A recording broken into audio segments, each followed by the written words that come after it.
जज्बाए दिल घर में चाहूं हर चीज मुकाबिल आ जाए मंजिल के लिए दो गाम चलूं और सामने मंजिल आ जाए है जज्बाए दिल घर में चाहूं। क्या बात है मियां साहब, आज ते नैयरा नूर साहबा नू भी कट गए हो। खैर ते है मियां साहब, सारे नू कट्टी जा रहे हो। किते लाहौरों फोटो पास वाली बस नहीं चलाउंदे रहे तुसीं? वो एक लाते तमाल पा के शर्त जितने वाले मलंग। मैं तुम्हें बस चलाने वाला नजर आ रहा हूं। कमाद दे ट्राले दे उत्ते बह के बिजली दियां तारां उच्चियां करन दी ड्यूटी तेरे वर्गे बंदे नू मिली हुंदी है।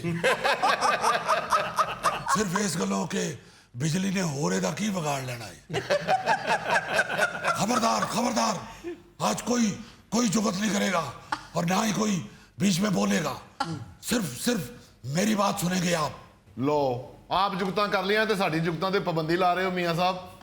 इत्थे बह के जे बोलना भी नहीं, जुगतां भी नहीं करनियां ते फिर इत्थे बहन दा फायदा की? उठो यार चलिए, छुट्टी छुट्टी छुट्टी। ओए छुट्टी, बैठो नीचे नीचे बैठो। छुट्टियां कर करके अभी तुम्हारा दिल नहीं भरा? चलिए तो ऐसे कह रहे हो जैसे तुम हस्बे हाल के दानिश्वर नहीं जेडी भैंस हो। मियां साहब पहले आप खुद उनको फ्री कर लेते हैं, फिर जब वो आपको जुगत करते हैं तो आप गुस्सा कर लेते हैं। देखें मैं जुगत पे गुस्सा नहीं करता, मैं जुगत को खुद पसंद करता हूं। मैंने इस बात का गुस्सा नहीं किया कि इन्होंने मुझे बस का ड्राइवर कहा है, क्योंकि मैं समझता हूं कि पाकिस्तान चलाना और 72 सीटों वाली बस चलाना एक ही काम है। क्योंकि जिस तरह 72 सीटों की बस का ड्राइवर किराया वसूल करके बगैर सीट दिए सवारी को मुतमईन रखता है जी, इसी तरह पाकिस्तान का ड्राइवर भी वोट वसूल करके बगैर सहूलत दिए अवाम को मुतमईन रखता है। मियां साहब आ गोगेल वेखो, अब बस बकरी लेके चढ़ गया जे। अब भाई बकरी नहीं, मियां साहब जुल्फी बैठा है। ओ मियां साहब इन्हां नूं छड्डो, ए दसो अज सानू किवें मुतमईन करना जे? भाई मैं तो आपके लिए खुशखबरियों की झोली भर के लाया हूं, आप सुनने के लिए तैयार ही नहीं है। नहीं नहीं दसो दसो, असी रेडी हां, दसो की खुशखबरी है? मिर्जा साहब, आम तौर पे लोगों के पास एक खुशी हो तो वो फूले नहीं समाते। मैं तो यहाँ खुशखबरियों की पूरी पंड उठा के फिर रहा हूँ। आप यकीन माने मैंने कभी सोचा भी नहीं था कि अल्लाह ताला मुझे इस उम्र में खुशी दिखाएगा। जी खुशी दिखाएगा? मियां साहब फिर खुसरे बुला लिए। गौरी साहब की ताड़ी गर्मी ने मत मारी है। वो तो तुसी सैल दे सिक्के अंदर हैट भी नहीं लाते सिर तो। यार हर खुशी खुसरे नचाण वाली नहीं होती। चलो मियां साहब फिर ढोल मंगा लेने। ओहो क्या हो गया आप लोगों को? सुन तो ले कि आखिर खुशखबरी है क्या? जी मियां साहब। मैं आपको क्या बताऊं, एक एक खुशखबरी ऐसी है कि मेरा जी चाहता है कि हर खुशखबरी को 10 मिनट बाद दोहराऊं और साथ ये भी कहूं कि इस खुशखबरी को आगे 10 बंदों तक पहुंचाने वाले को 24 घंटों के अंदर अंदर एक बड़ी खुशखबरी मिलेगी। मैनू दसो जनाब, मेरे तो 10 इत्थे ही पूरे हो जाने ने। देखिए सबसे पहले तो आपका भी फर्ज बनता है कि आप मुझे क्रेडिट दें कि ये ईरान अमेरिका की जंग, जिसका रुकना मुश्किल नहीं नामुमकिन था, वो आपके इस इंटरनेशनल खादम ने अकेले रुकवा के दिखाई है। चलो आप यकीन माने अल्लाह ताला के बेपाया फजलो करम से इस जंग को रुकवाने के लिए जितने पापड़ आपके इस भाई ने बेले हैं, इतने पापड़ तो स्कूलों के बाहर पापड़ बेचने वाले भी नहीं बेलते होंगे। आप ये देखें कि आपके इस खादम ने तनहा वो काम कर दिखाया जो बुनियादी तौर पर इक़वाम मुत्तहिदा का था। इसलिए आप मुझे साशे पैक यूएनओ भी कह सकते हैं। बल्कि मुझे यकीन है कि आने वाले दौर में इंशाअल्लाह तालिब इल्मों को सिलेबस में बाकायदा इस हवाले से, मेरे हवाले से ये बताया जाएगा कि man who was a UNO in himself. क्या बात है जी भुट्टो। ओ मियां साहब, वाकई नामुमकिन काम था जो मुमकिन हो गया, मगर जनाब मगर ना ला आगे, मगर ना ला। बड़ा तेरा मगर दी मी मरगा मुंह है। तेरे वर्गे परिंदे मगरमच्छ दे दंदां चों बोटी कढ रहे होंदे ने। ओ जनाब, मैं कहना चाह रहा मैं कारनामा ते हो गया, मगर जनाब हुन अवाम दा भी सोचो। देखें, मैंने पहले कहा था कि मेरी बात में कोई नहीं बोलेगा। आप बाज नहीं आ रहे। खुदा हाफिज। ये सब प्लीज माफ कर दो, बच्चे हैं, प्लीज। हद हो गई है जुल्फी। तुम्हें इस जंगबंदी की अहमियत का एहसास तब होता अगर तुम आबनाए हुर्मज में फंसे हुए किसी बहरी जहाज में फिरने वाले चूहों में शामिल होते। मियां साहब, ये जुगत कुछ ज्यादा ही लंबी नहीं होगी? और साहब, आबनाए हुर्मज भी कोई कम छोटी नहीं है, 35 किलोमीटर लंबी है। आप यकीन माने कि ऐन मौका पर स्विट्जरलैंड पहुंचकर मुज़ाकराती अमल को टूटने से बचाना इंतहाई मुश्किल काम था जो आपके इस भाई ने किया है। वाह। और आप देखें, अमेरिका और ईरान को एक मेज पर बिठाना बिल्कुल ऐसे ही था जैसे आप कड़ी में पकौड़ों की जगह गोश्त डाल के पकाने बैठ जाएं। आप अपनी भाई की दूर अंदेशी का अंदाजा लगाएं। मैंने सोचा कि कहीं ये ना हो कि मुज़ाकराती टेबल पर चाय पीते हुए बिस्कुटों में इख्तलाफ हो जाए। ईरान कहे कि हम नमकीन बिस्कुट खाते हैं, जबकि अमेरिका कहे कि हम मीठे बिस्कुट खाते हैं। आपका ये भाई यहां से जाते हुए अपने कोट की दाईं जेब में मीठे बिस्कुटों का पैकेट और बाईं जेब में नमकीन बिस्कुटों का पैकेट डाल के ले गया था ताकि मुज़ाकरात की कामयाबी में किसी किस्म का खलल ना पड़े और मज़कूरा फरीकैन के लिए दोनों सहूलतें मौजूद हों। मियां साहब, ये सहूलत अमरीका ईरान वास्ते ही सी या इस वेले भी तुहाडियां जेबां विच दोनों सहूलतां मौजूद ने? गोगा जी, मैं समझता हूं कि बिस्कुटों के 2 पैकेट आपके मुंह में ऐसे ही हैं जैसे ऊंट के मुंह में जीरा। उनका मतलब है कि आपके मुंह में मौजूदा सहूलत मुयस्सर नहीं। और असल बात मैं आपको बताना चाह रहा था जी।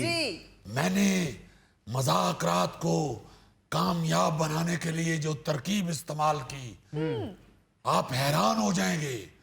मैंने मुज़ाकरात शुरू होने से पहले तमाम लोगों के मोबाइल फोन पकड़कर बाहर रखवा दिए, क्योंकि मुझे मालूम था कि रंग में भंग डालने के लिए किसी भंगी की काल जरूर आएगी। और मेरी तवक्को के ऐन मुताबिक कुछ देर बाद ही जेडी वैंस के फोन पर बेल बजना शुरू हो गई। अच्छा। और आपके इस खादम ने नेतन्याहू की कॉल अटेंड करते हुए जेडी वैंस की ऐसी आवाज निकाली कि मेरा अमला हैरान हो गया। नेतन्याहू को जरा बराबर भी शक नहीं हुआ और उसने मुझे पूरा प्लान समझाया कि किस तरह मुज़ाकरात में खच मार के उसे नाकाम बनाना है। मियां साहब, ये कैसे हो सकता है कि नेतन्याहू को जरा भी शक नहीं हुआ कि ये जेडी वैंस नहीं मियां शहबाज शरीफ बात कर रहे हैं? ये बिल्कुल ऐसे ही हो गया जैसे हस्बे हाल की टीम को जरा बराबर भी शक नहीं होता कि ये कोई परिंदा नहीं मुजफ्फर बैठा हुआ है। वाह वाह मियाँ साहब, बड़ी गल है मियाँ साहब। मैं आपको क्या बताऊं, बल्कि मैंने तो जेडी वैंस की आवाज में नेतन्याहू को यकीन दिलाया कि भाएं तुसी फिक्र ना करो, मैं मजाकरात नाकाम करा के बस हुणे ही आया। और आप देखें कि अल्लाह ताला के बेपाया करम से इतनी देर में अंदर असली जेडी वैंस ने मजाकरात का अमल मुकम्मल कर लिया। ਮੀਆਂ ਸਾਹਿਬ ਮੈਂ ਤੇ ਸੁਣਿਆ ਹੈ ਕਿ ਜਦੋਂ ਦੇ ਮਜ਼ਾਕਰਾਤ ਕਾਮਯਾਬ ਹੋਏ ਨੇ ਨਾ, नेतन्याहू अपने वाल पुट के कह रहे हैं मेरे कर्ण अर्जुन आएंगे, मेरे कर्ण अर्जुन आएंगे, मेरे कर्ण अर्जुन आएंगे। भारी साहब आप ये देखें कि अल्लाह ताला के बेपाया फजलो करम से पूरी दुनिया में पाकिस्तान की इज्जत में इस कदर इजाफा हुआ है कि कहीं किसी मुल्क में भी पाकिस्तानी अपना तारुफ करवाते हैं तो सबसे पहले तो लोग उनके साथ सेल्फी खिंचवाते हैं, उसके बाद ये जरूर पूछते हैं कि आपने कभी शहबाज शरीफ को देखा है। देखिए मैं अपने मुंह मियाँ मिठू नहीं बनना चाहता, मगर मैं आपको इसलिए सुनाना चाहता हूं कि आपको खुशी होगी सुन के, हर मुल्क के अंदर खवातीन अपने बच्चों के नाम शहबाज शरीफ रखना शुरू हो गई हैं। जापान में एक औरत ने अपने नौज़ायदा बच्चे का नाम शहबाज चूं रख लिया है। और रूस में रशिया में एक औरत ने अपने बच्चे का नाम शहबाज तौफ रखा है। अमेरिका में एक गोरी ने अपने बच्चे का नाम शहबाज जैक्सन रख लिया है। ਮੀਆਂ ਸਾਹਿਬ अफ्रीका च भी एक औरत ने अपने बच्चे का नाम रखा जे शहबाज झींगा लाला हुर। मियाँ साहब अगर आपकी बात मुकम्मल हो गई हो तो मैं अपनी बात मगर से शुरू कर लूं। वो यार तू तो मगर ही पै गई है भाई। बताएं आप क्या कहना चाहते हैं।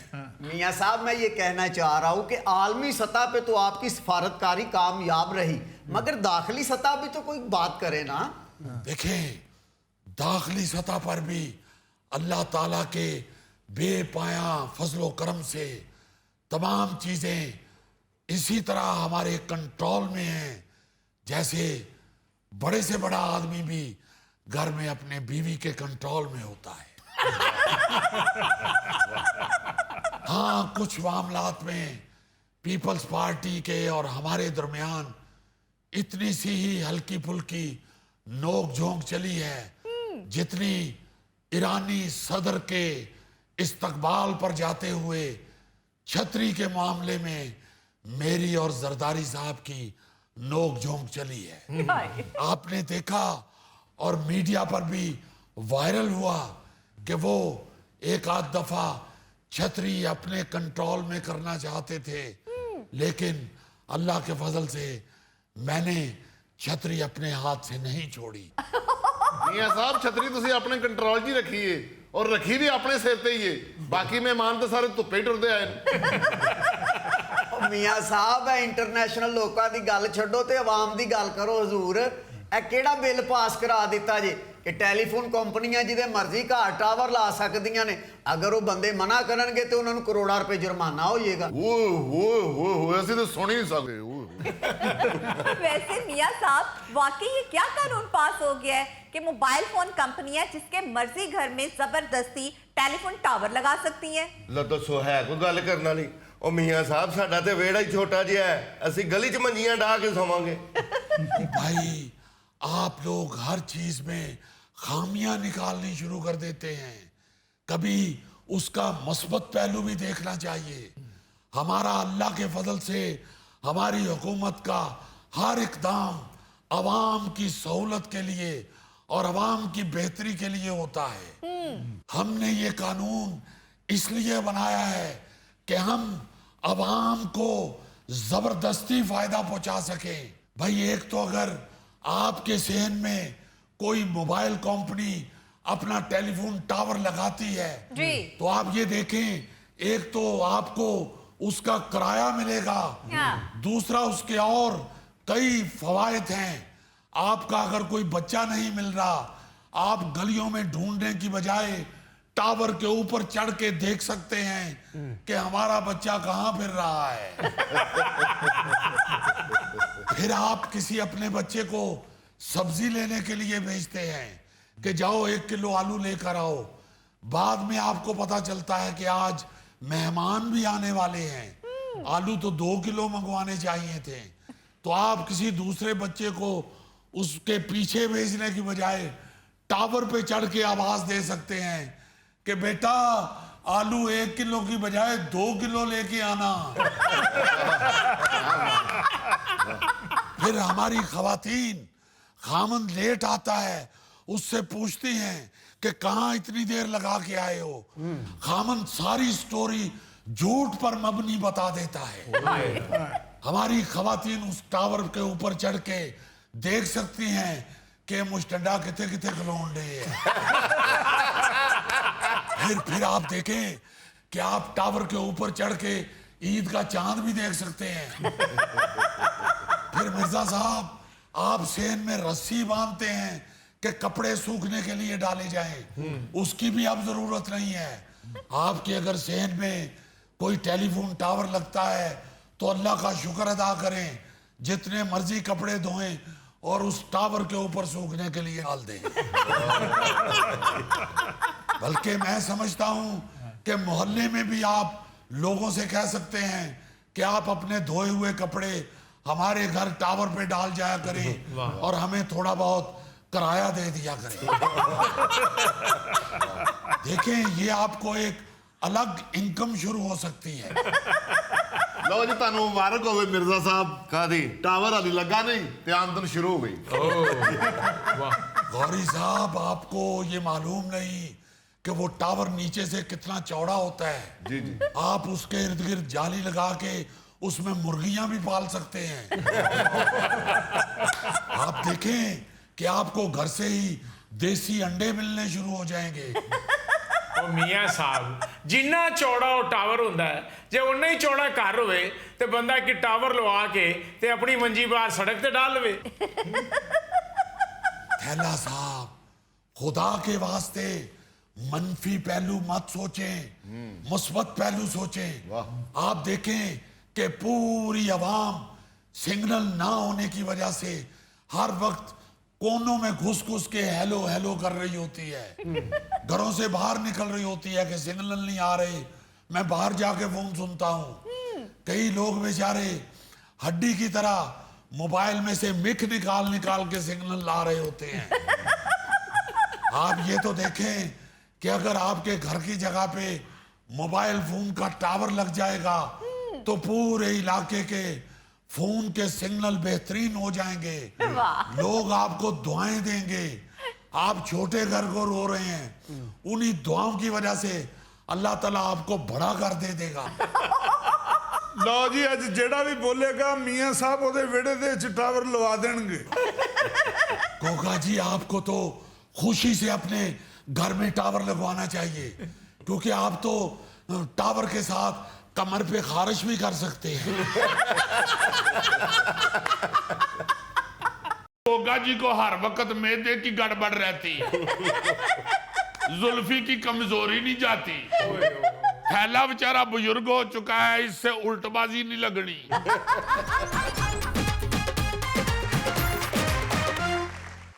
नायरीन, आज की खबर उन सब नौजवानों के लिए है जो बगैर कोई कामकाज किए लाखों रुपए कमाना चाहते हैं। जेम्स बॉन्ड सिर्फ नौजवान नहीं, पाकिस्तानी नौजवान कहो। बिल्कुल नहीं, जब खबर इंटरनेशनल है तो मैं क्यों झूठ बोलूं। यही होता है सच्चा journalist. Thank you very much. पहले खबर सुन ले तो फिर फैसला करना। यार, एक तो ये इंटरनेशनल ले बैठा हमें। शाहज़ब, हम कब होंगे इंटरनेशनल यार? तुम शेखुपुरे नहीं गए? नहीं, मैं चीचों को मलिया से वापस आ गया था। जेम्स बॉन्ड, आप मुझे सुनाओ, मैं इंटरनेशनल खबरों में दिलचस्पी रखता हूँ। Thank you. चीन में चिड़ियाघर ने रीछ की खाल पहनकर लोगों को महसूस करने की मुलाजमत मुतारफ करवा दी। वाह जी वाह। 6 घंटे तक रीछ बनने की सालाना तनख्वाह 1 लाख युआन यानी पाकिस्तानी 41 लाख रुपए होगी। नौकरी का इश्तिहार दुनिया भर में वायरल हो गया। वाह जी वाह। चलो यार अब मजाक छोड़ो और खबर सुनाओ। यानी मैं पूरी हीर सुना बैठा हूं तो वो ले हीर लबन डे है। और भाई जी यही खबर है, चीन के चिड़ियाघर ने यह मुलाजमत मुतारफ कराई है कि अगर कोई शख्स गोगा टैप कर ले वो हमारे चिड़ियाघर में रीछ के कॉस्ट्यूम पहनकर नौकरी चाहता है तो वो कर सकता है। अच्छा 41 लाख रुपए पाकिस्तानी सालाना तनख्वाह है। वाह जी। यार कमाल नौकरी है। जेम्स बॉन्ड ਇਹ ਨੌਕਰੀ ਗੋਗੇ ਨਾ ਦੇਣਾ। ਜੇ ਇਹ ਰਿਚ ਬਣਿਆ ਤੇ ਪਹਿਲਾ ਰਿਚ ਹੋਣਾ ਜਿਹਨੇ ਕਹਿਣਾ ਮੈਂ ਮੱਛੀ ਫਰਾਈ ਕਰਕੇ ਖਾਣੀ। यार जेम्स बॉन्ड इसको नौकरी ना दिलवाना, ये तुम्हें बड़ा गंदा करवाएगा। मुझे दिलवाओ नौकरी, मैं बड़ा डिसेंट रीच बनता हूँ। ਇਸ ਡੀਸੈਂਟ ਰਿਚ ਨੇ ਸ਼ਾਇਦ ਦੇ ਛੱਤੇ ਨੂੰ ਹੱਥ ਪਾਣਾ ਤੇ ਮੱਖੀਆਂ ਨੇ ਇਹਨੂੰ ਲੈ ਦੇ ਜਾਣਾ ਹੈ। ਚਲੋ ਜੀ ਥੈਲਾ ਸਾਹਿਬ ਨੂੰ ਦਵਾ ਦਿਓ, ਸਾਡੀ ਖੈਰ ਹੈ। ਉਹ ਯਾਰ ਤੁਹਾਨੂੰ ਸਾਰਿਆਂ ਨੂੰ ਆਪਣੀ ਪੈ ਗਈ ਹੈ, ਕਿਸੇ ਮਾੜੇ ਬੰਦੇ ਦਾ ਵੀ ਸੋਚ ਲਓ। मुजफ्फर साहब रीछ की नौकरी है, सांप की नौकरी नहीं। यार आप लोगों को अपनी पड़ गई है, पहले इश्तिहार की शराइत तो सुन लो। क्या शराइत है जी? पहली शर्त यह है जी कि उम्मीदवार की उम्र कम से कम 18 साल हो। चलो इस शर्त पे तो आप सारे पूरे उतरते हैं। दूसरी शर्त यह है कि उम्मीदवार जिस्मानी तौर पर फिट होना चाहिए। अच्छा इस शर्त पे आप में से कोई भी पूरा नहीं उतरता, क्योंकि गोगा जी को हर वक्त मैदे की गड़बड़ रहती है, जुल्फी की कमजोरी नहीं जाती, थैला बेचारा बुजुर्ग हो चुका है, इससे उल्टबाजी नहीं लगनी। मुजफ्फर बेचारा इन्ना माड़ा है को रिछ दी खल पा के उंज नहीं टुरिया जाना। शाहजम मिर्जा साहब वैसे गुजराने दे ने, इन्होंने कहना जी मैनू मच्छी दे नाल चौल भी बनवा के दे। और गौरी साहब ने कहना भाई जी मैं खल नहीं पानी, मैं इंज ही रिछ बनना है। और जो सबसे खतरनाक शर्त है आप लोगों के लिए वो ये है कि रीछ को दौरान ड्यूटी लोगों के साथ बात करने की इजाजत नहीं होगी। बस रिछ बने आओ गल्लां किथों करे, तुसा हटना नहीं, लोगों ने रिछ वेखना है तो तुसी उन्हां नूं जुगतां शुरू कर देनी है। ते गल्लां क्यों नहीं करनियां? रिच गूंगा होंदा है। तो यार गूंगा तो नहीं होता मगर इंसानों की तरह बातें तो नहीं ना करता। हाँ अलबत्ता वो रीछ की आवाजें निकाल सकता है और लोगों से खाने पीने की चीजें भी ले सकता है। सही ਲੈ ਭਾਈ ਗੋਗੇ ਰਿਚ ਖਾਣ ਪੀਣ ਦੀਆਂ ਚੀਜ਼ਾਂ ਲੋਕਾਂ ਕੋਲੋਂ ਲੈ ਸਕਦਾ ਹੀ। मगर गोगा इस पे अनफिट है। क्यों जी? इनू किसी ने खाने वाली शै फड़ानी है, इन्हें खा के कहना होर दियो। ਇਹਦੇ ਮੂੰਹੋਂ ਨਿਕਲ ਜਾਣਾ ਹੈ, ਇਹ ਨਾ ਨਿਕਲਿਆ ਹੋਰ ਦਿਓ ਤੇ ਇਹਨੇ ਕਹਿਣਾ ਮੇਰੇ ਭਰਾ ਦਾ ਹਿੱਸਾ ਵੀ ਦਿਓ। जेम्स बॉन्ड गोगे ਨੂੰ ਰਿਚ ਦੀ ਨੌਕਰੀ ਮਿਲ ਗਈ ਨਾ ਤੇ ਇਹਨੇ ਫ੍ਰਿਜ ਕਿਸ਼ਤਾਂ ਤੇ ਲੈ ਕੇ ਆਪਣੇ ਪਿੰਜਰੇ 'ਚ ਰੱਖ ਲੈਣਾ। इनके जरा ख्यालात सुनो, रिच ने फ्रिज भी रखी, हाय लोकी रिच वेखण आए ने, रिच अंदर फ्रिज चो बर्फ वाला छन्ना कड्ढन गए है। और यार इश्तिहार में बड़ी सख्त शराइत लिखी हुई है। अच्छा उसमें लिखा हुआ है कि रीछ ज्यादा देर लेट नहीं सकता, हाँ। अगर थक भी जाए तो ज्यादा से ज्यादा 2-3 मिनट आराम कर सकता है, अच्छा और आराम करते हुए भी लात ते लात नहीं रख सकता। ਲਾਤੇ ਲੱਤ ਰਿਚ ਨੇ ਰੱਖਣੀ ਵੀ ਕਿਉਂ ਹੈ? ਉਹ ਕਿਹੜਾ ਮਾਮਾ ਸੌਰਾ ਹੈ? और यार बताना तो मेरा फर्ज है ना, ये जुल्फी जैसे पतले पतले बंदे लेट के लात पे लात रख लेते हैं। हाय फिर दूसरा ये लिखा हुआ है कि अगर पिंजरे के पास लोग आएंगे हाँ। तो रीछ को उछलना भी पड़ेगा, डांस भी करना पड़ेगा, अच्छा दरख्त पे चढ़ के भी दिखाना पड़ेगा, वाह जी वाह और झील में रीछ की तरह मछलियां भी पकड़नी पड़ेंगी। ओ ਜੇਮਸ ਬੌਂਡ ਇਹ ਦਰਖਤ ਤੇ ਚੜਨ ਵਾਲੀ ਸ਼ਰਤ ਗੋਗੇ ਵਾਸਤੇ ਬਹੁਤ ਮੁਸ਼ਕਿਲ ਹੈ। ਇਹਨੇ ਰਿਚ ਬਣ ਕੇ ਦਰਖਤ ਤੇ ਚੜਨਾ ਹੈ ਤੇ ਉਹਦਾ ਟੈਨ ਟੁੱਟਣਾ, ਇਹਨੇ ਥੱਲੇ ਡਿੱਗ ਪੈਣਾ। ਤਿੰਨਾਂ ਦਿਨਾਂ ਵਾਸਤੇ ਪਤਾ ਲੱਗਣਾ ਜੀ ਰਿਚ ਦਾ ਕਮਰਾ ਬੰਦ ਏ। ਉਹਦੀ ਬਾਹ ਚੜਾਉਣ ਵਾਸਤੇ ਉਹਨੂੰ ਹਾਫਸਾਬਾਦ ਜਰਾ ਕੋਲ ਲੈ ਗਏ ਨੇ। ਵਾਹ ਵਾਹ ਵਾਹ। ਉਹ ਦਾਨਿਸ਼ਵਰਾ ਪਹਿਲੇ ਮੈਨੂੰ ਤੇ ਪੁੱਛ ਲੈ ਕਿ ਮੈਂ ਨੌਕਰੀ ਕਰਨਾ ਚਾਹਨਾ ਜਾਂ ਨਹੀਂ। ਯਾਰ ਗੋਗਾ ਦਰਖਤ ਤੋਂ ਨਾ ਵੀ ਡਿੱਗੇ ਨਾ ਤੇ ਹੋਰ 100 ਸਿਆਪੇ। ਇਹਨੇ ਜਿਹਦੇ ਕੋਲ ਫ੍ਰਿਜ ਕਿਸ਼ਤਾਂ ਤੇ ਲਈ ਨਾ ਉਹਨੇ ਚਿੜੀਆ ਘਰ ਪੁਲਿਸ ਲੈ ਕੇ ਆਣਾ ਲੱਭਣ ਵਾਸਤੇ। ਪਤਾ ਲੱਗਣਾ ਜੀ ਰਿਚ ਕਿਸ਼ਤਾਂ ਵਾਲੇ ਕੋਲੋਂ ਡਰ ਕੇ ਉਹ ਪਿੱਛੇ ਜਾ ਕੇ ਬਾਂਦਰ ਦੇ ਪਿੰਜਰੇ 'ਚ ਲੁਕਿਆ ਹੈ। ਤੇ दुकानदार पिंजरे के बाहर खलो के बड़का मारन दिया है और बाहर आए वड्डिया रिछा। ਉਧਰੋਂ ਬਾਂਦਰ ਰਿਛ ਨੂੰ ਧੱਕੇ ਮਾਰ ਰਿਹਾ ਹੈ ਕਿ ਜਾ ਆਪਣੇ ਪਿੰਜਰੇ 'ਚ ਜਾ ਯਾਰ, ਮੇਰੇ ਸੌਣ ਦਾ ਟਾਈਮ ਹੋ ਗਿਆ। ਗੋਗੇ ਰਿਜ਼ਾਈਨ ਦੇ ਦੇ, ਬਾਂਦਰ ਨੇ ਤੇਰੀ ਵਰਦੀ ਪਾੜ ਦੇਣੀ ਤੇ ਤੂੰ ਨਕਲੀ ਰਿਛ ਬਣਿਆ ਫੜਿਆ ਜਾਣਾ। ਉਹ ਯਾਰ ਕਾਦੇ ਵਾਸਤੇ ਮੇਰੇ ਪਿੱਛੇ ਪੈ ਗਏ ਹੋ? ਮੇਰੀ ਕਦੋਂ ਅਪਾਇੰਟਮੈਂਟ ਮਨਜ਼ੂਰ ਹੋ ਗਈ ਹੈ?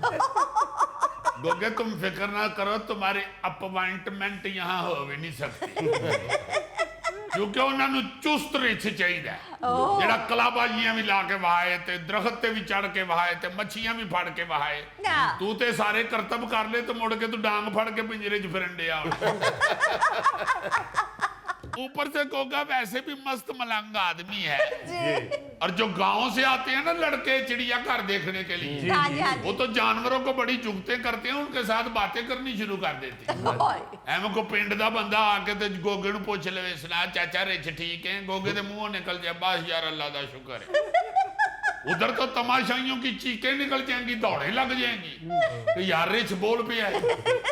जेम्स बॉन्ड जी, गोगा तो एडा मस्त है, ने रिछ बन के नाल बोर्ड ला लेना, 2 माह का किराया देना है, बच्चों की स्कूल की फीस है, जाते हुए कोई हेल्प कर जाए। ओ 1 मिनट खलो जा, एलन मस्क दिया बेटे है। यार गोगे का पीछा छोड़ दें, गोगा तो अनफिट है, एडा तगड़ा तो एडा ऊंचा रिछ हुंदा ही नहीं। आप सब में अगर इस जॉब के लिए कोई बहुत ज्यादा मुझे फिट नजर आता है ना, थैला नजर आता है। ਯਾਰ ਥੈਲੇ ਨੂੰ ਰਿਛ ਨਾ ਬਣਾਣਾ, ਇਹ ਮੁਲਤਾਨ ਦਾ ਹੈਗਾ। ਪਬਲਿਕ ਵੇਖ ਕੇ ਰਿਛ ਨੇ ਸ਼ੁਰੂ ਹੋ ਜਾਣਾ, ਚਿੱਟਾ ਚੋਲਾ ਸੀਵੇਂ ਦਰਜੀ ਨਹੀਂ ਬੋਲੇਂਦਾ ਢੋਲੇ ਦੀ ਮਰਜ਼ੀ। ਓਏ ਚਿੱਟਾ ਚੋਲਾ ਸੀਵੇਂ ਦਰਜੀ ਨਹੀਂ ਬੋਲੇਂਦਾ ਢੋਲੇ ਦੀ ਮਰਜ਼ੀ। ਭਾਈ ਉਹ ਚਾਈਨਾ ਦਾ ਚਿੜੀਆ ਘਰ ਏ, ਉੱਥੇ ਲੋਕਾਂ ਨੂੰ ਚਿੱਟੇ ਚੋਲੇ ਦੀ ਕਿੱਥੇ ਸਮਝ ਆਣੀ ਹੈ? ਲੋਕਾਂ ਨੇ ਇਹੀ ਸਮਝ ਲਿਆ ਕਿ ਰਿਚ ਕੋਈ ਆਪਣੀ ਜ਼ੁਬਾਨ 'ਚ ਕੁਝ ਕਹਿ ਰਿਹਾ है।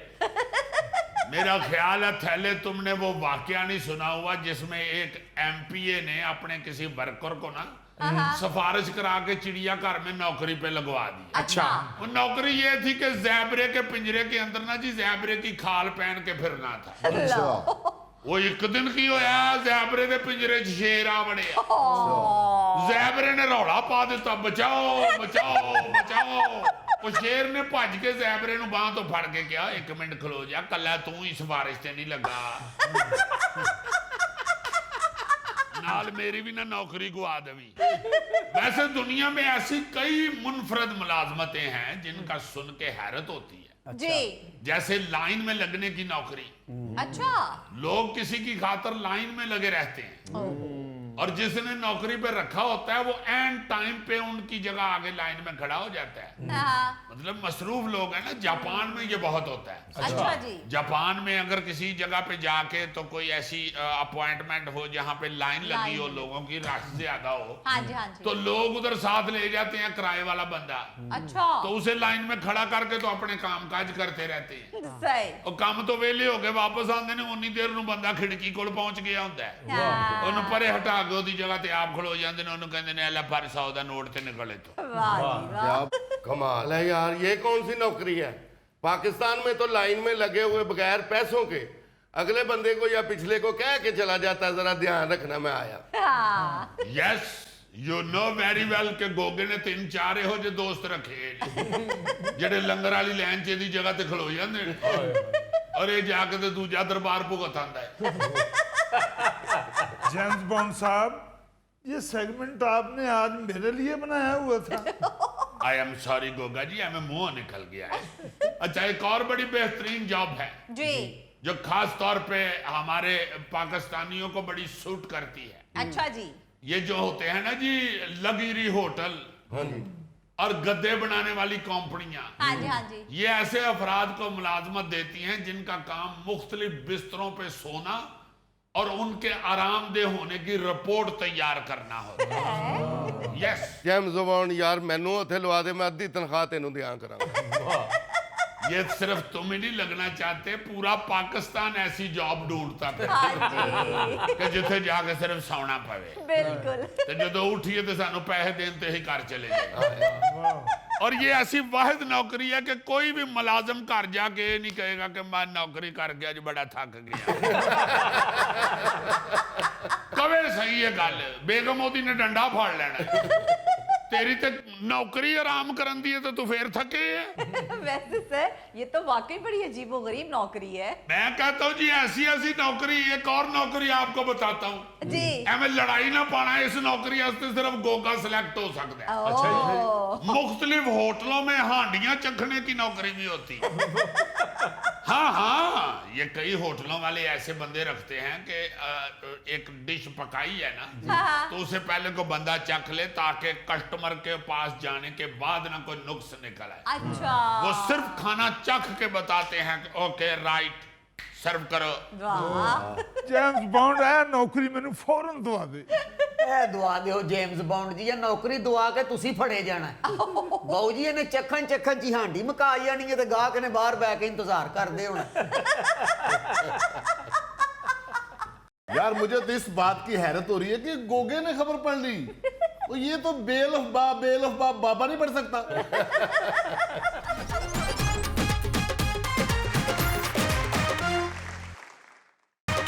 ओए होए होए होए, एक ते गर्मी उतो रश उतो ट्रैफिक पुलिस की पकड़ धकड़, मैं कहना सारा दिन बंदे दा हशर नशर हो जाता है। हाय ओ यार ये गर्मी ते अल्लाह अल्लू है, लेकिन ये जेडी ट्रैफिक पुलिस है ये जे तामिल फिल्मां दी हीरो बनी है। जे कोई गड्डी ना रोके ते मगर दुड़की ला देंदे ने।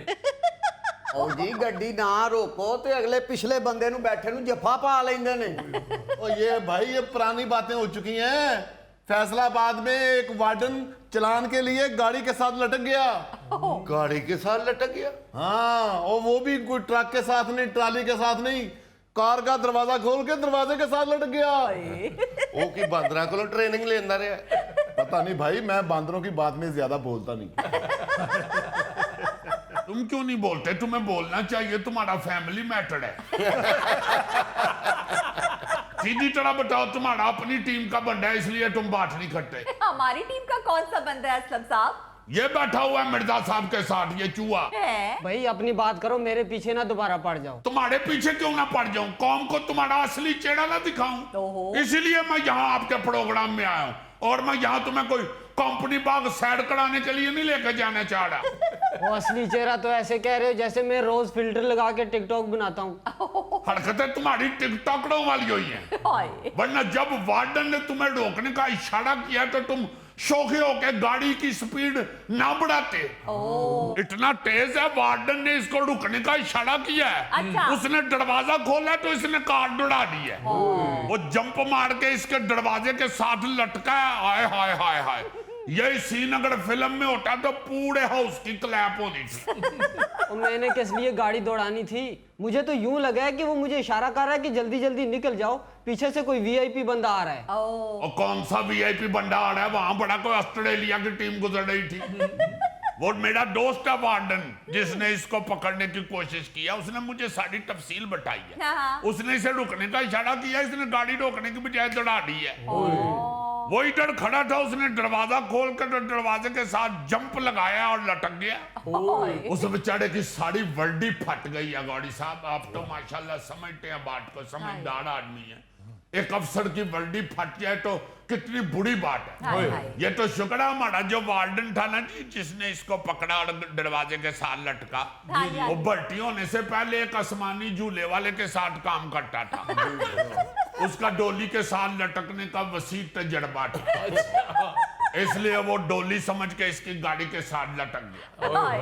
वरना तो कोई और बंदा होता बेचारा जरा सा भी अनट्रेंड तो उसको चोट भी लग सकती थी, बल्कि उसकी जान भी जा सकती थी। जी ये खबर मैंने भी पढ़ी है, फैसलाबाद में चलती कार के साथ वार्डन लटक गया। यही तो हमारी फर्ज शनासी है गोगा जी। आप देखे जरा, ये तो फिर कार का दरवाजा था। हम तो अपने फर्ज के लिए सूली पर भी लटक जाते हैं, बल्कि तौलिए की तरह दरवाजे की कुंडी पर भी लटक जाते हैं। यार मुझे तो इस बात की हैरत हो रही है कि गोगे ने खबर पढ़ ली। तो ये तो बेलफबा बाबा नहीं पढ़ सकता। 2000 के चलान की खातर दरवाजे के साथ लटक के 4000 की अपनी वर्दी खराब कर ली और 12000 का मेरा दरवाजा खराब कर दिया। अब फैसलाबाद के मैकेनिक कह रहे हैं कि ये दरवाजा यहाँ पे ठीक नहीं होना, इसे लाहौर ले जाएं। बच्चों तुम लाहौर छोड़ के उसे जिस मर्जी शहर में ले जाओ, हर मोड़ पर तुम्हें वार्डन मिलेगा। वाह। और हर वार्डन को यह पता चल चुका है कि तुम अचानक गाड़ी भगा देते हो। मैंने जानबूझ के नहीं भगाई, बस गलती से पैर रेस पे आ गया था। और कभी कहते हो मुझे इशारे की गलत समझ आई थी, कभी कहते हो पांव गलत पड़ गया था। तुम पे तो टुन होकर गाड़ी चलाने का एक अलग मुकदमा बनना चाहिए। भाई साहब, मैंने किसी इशारे की खिलाफवर्जी नहीं की थी। वार्डन मुझे इसलिए रोक रहा था कि उसने रोज का चलान वाला टारगेट पूरा करना था। हमें कोई टारगेट नहीं मिला हुआ। हमारे सीटीओ साहब ने साफ साफ बता दिया है कि ऐसा कोई टारगेट किसी वार्डन को नहीं दिया गया। सब अपनी मर्जी से हस्बे तौफीक चलान करते हैं। मैंने तो ये भी खबर पड़ी थी कि ट्रैफिक पुलिस ने 1 साल का चलान टारगेट 2.5 महीने में इकट्ठा कर दिए थे। फिर खबर पढ़ ली। ओ गोगे, तुम्हें अखबार सूट नहीं करता, मत पढ़ा करो। तुम सिर्फ दीवार पे लिखे हुए इश्तहार पढ़ा करो। शुगर का खात्मा। अरे अल्लाह को खैर मंग, लाफ्टर लैंड वास्ते तू मैंने शुगर कराती। एक्सक्यूज मी गोगे, वैसे गौड़ी ठीक कह रहा है, तुम्हारी शक्ल अखबार पढ़ने वाली नहीं है। तुम ज्यादा से ज्यादा अखबार में रोटी लपेट के ले आया या फिर आमों वाली पेटी के नीचे बिछा के ऊपर आम डालो, फिर ऊपर अखबार बिछाओ, फिर ऊपर आम डालो। 4 टें होती हैं, 3 अखबारें लगेंगी तुम्हारी। हर बात में शुरू हो जाता है मैंने खबर पढ़ी है, मैंने खबर पढ़ी है। इतना खबरें पढ़ने का शौक है तो किसी चैनल के ऊपर न्यूज कास्टर क्यों नहीं लग जाते? तुम्हें मैं जो बार बार कह रहा हूं कि हमें चलानों का कोई टारगेट नहीं मिला हुआ। वो तो वैसे चलान कम करें तो फिर हमें जरा पनिशमेंट मिलती है, मगर टारगेट नहीं कोई मिला हुआ। अच्छा, असल में बात पता क्या है मैडम जी, अवाम अपने गिरेबान में नहीं जानती। हाँ। सिर्फ कराची में रोजाना 1 करोड़ से ज्यादा चलान कटवा लेते हैं। अच्छा, मगर लोग फिर भी बंडे बन के सड़क के ऊपर ड्राइव करने को तैयार नहीं होते। हाय हाय। 1 करोड़ चलान रोजाना, ये भी टारगेट नहीं मिला हुआ तो ये हाल है। अगर मिल जाए तो क्या होगा? और पौधों के ऊपर उड़ने वाले हेलीकॉप्टर। ज्यादा भर भर के बातें ना करो। मेरे दोस्त की वर्दी के पैसे निकालो या उसे नई वर्दी सिलवा के दो, वरना गाड़ी के दूसरे दरवाजे के साथ अब कोई वार्डन नहीं लटकेगा।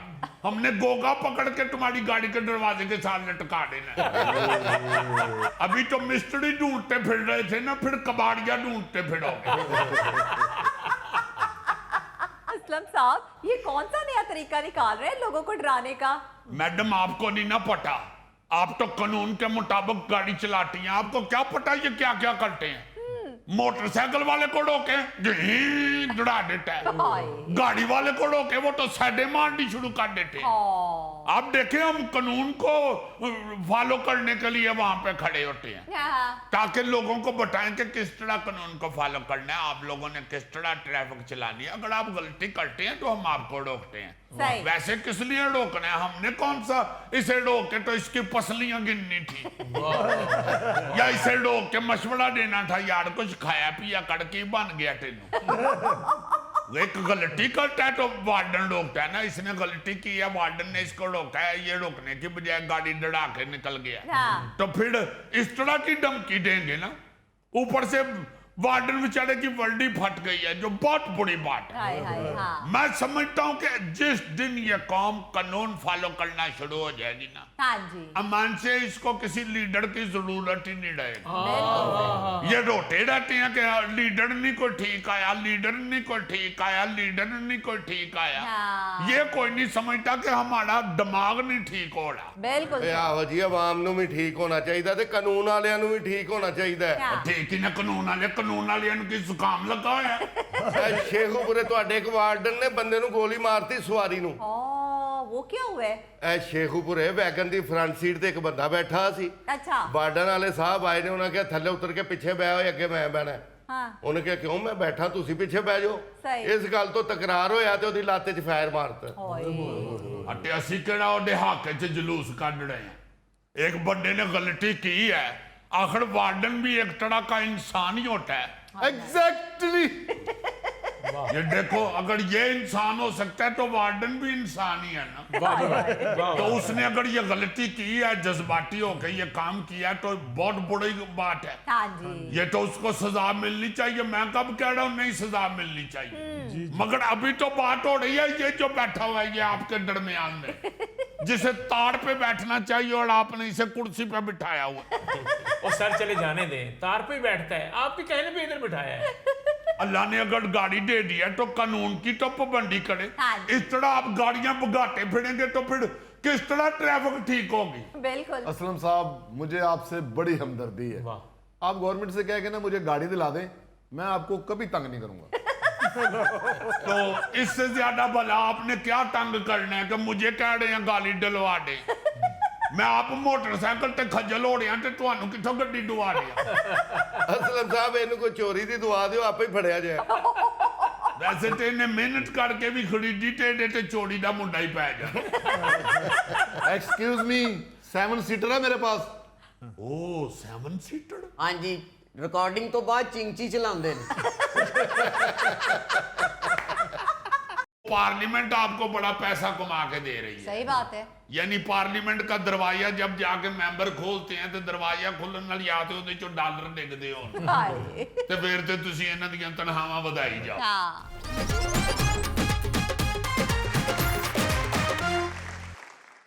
सामाईन, ये रेडियो पाकिस्तान है। पाकिस्तान के मायारी वक्त के मुताबिक इस वक्त रात के 9 बजे हैं।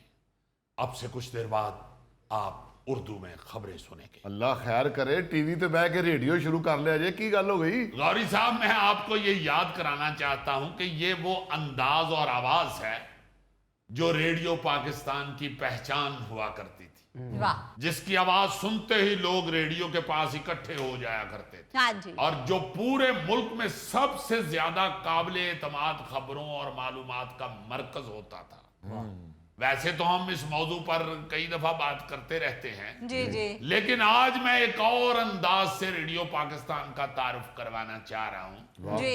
अगर आप पाकिस्तान में किसी ऐसे अदारे की तलाश में हैं जो हर दौरे हुकूमत में तनकीद बर्दाश्त करता है, लेकिन फिर भी मुख्तलिफ सरकारी और आलमी अदारों की रिपोर्ट्स में उसकी तारीफ होती है, अगर आप किसी ऐसे अदारे की तलाश में हैं जो हुकूमती मजबूरियों के लिए कुर्बानी भी देता है, जी जी। कम बजट में भी गुजारा कर लेता है, हाँ जी।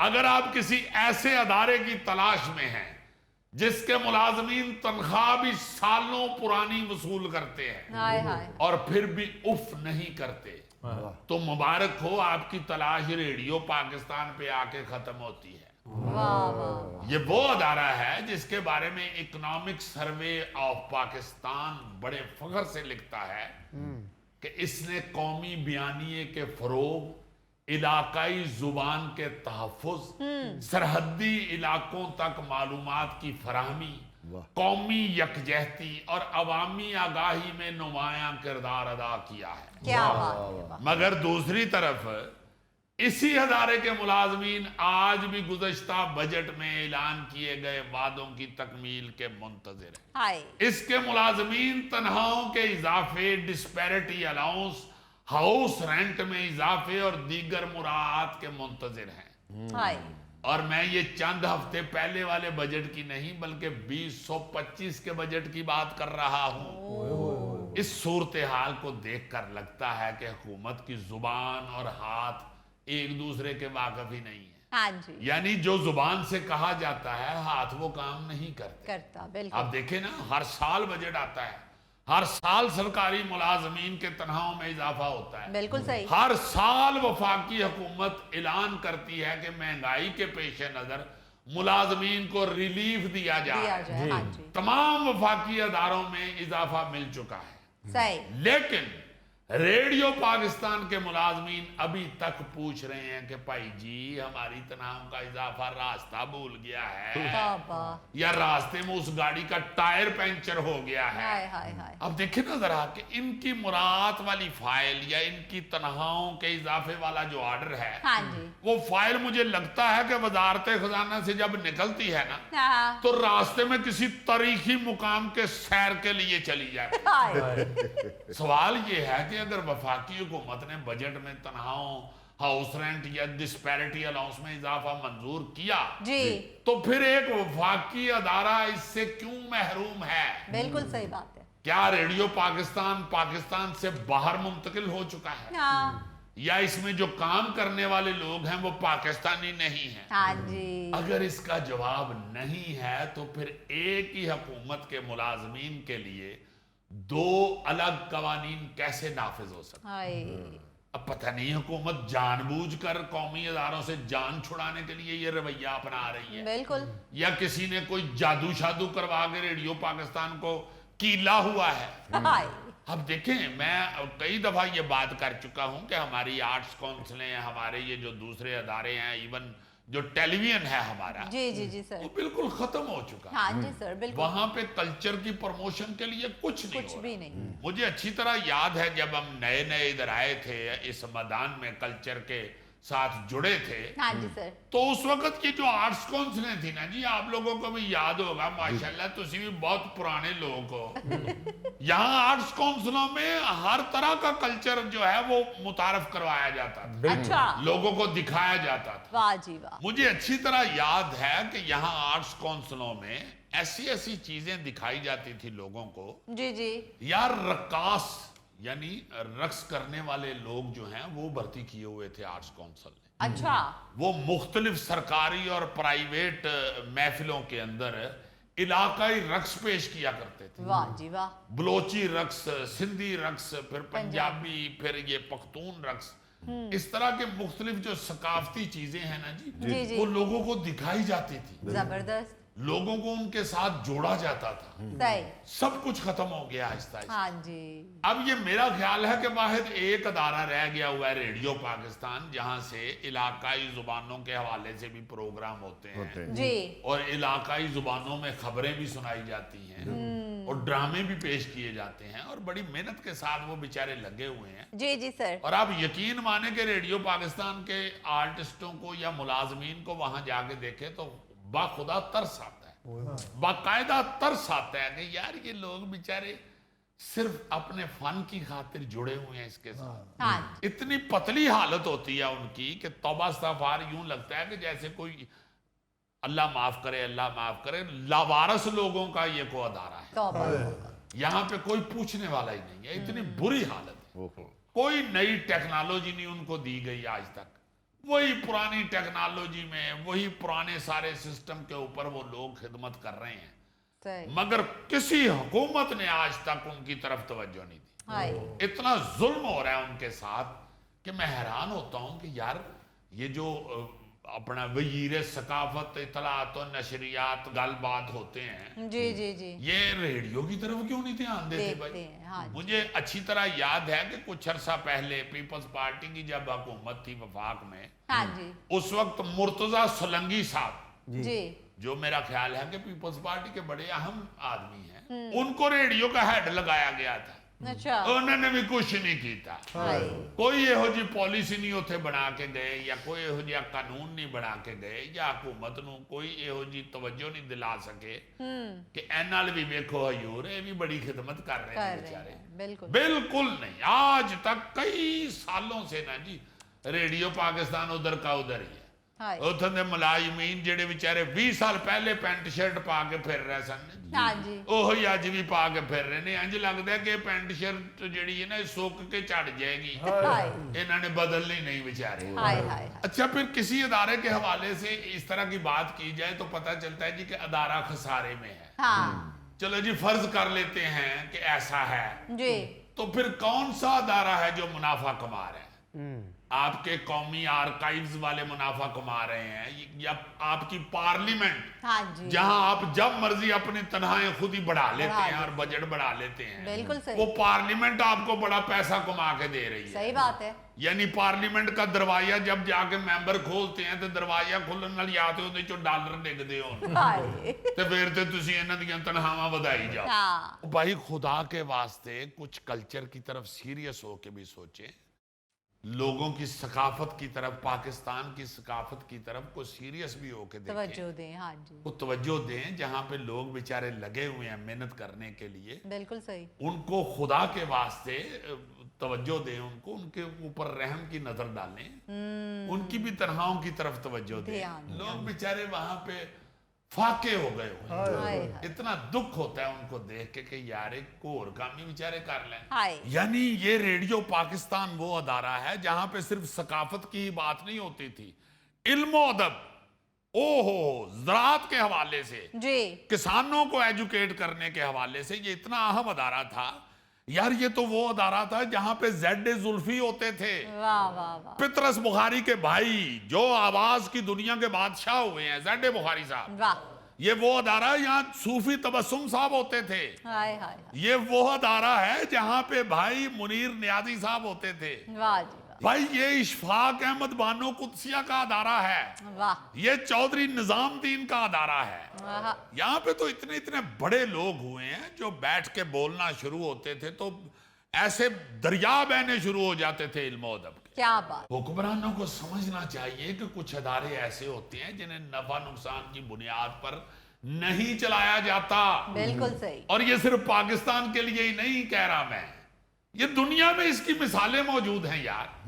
बर्तानिया में बीबीसी, जापान में NHK, कनाडा में CBC जी, और कई ममालिक में कौमी ब्रॉडकास्टिंग अदारे रियासती जिम्मेदारी के तहत चलाए जाते हैं। वाह, ये रियासत की जिम्मेदारी होती है। सही, पता नहीं कब हमारे हुक्मरानों को अपनी इस जिम्मेदारी का एहसास होगा जी, और रेडियो पाकिस्तान के मुलाजमीन नई पैंटें शर्टें खरीदेंगे।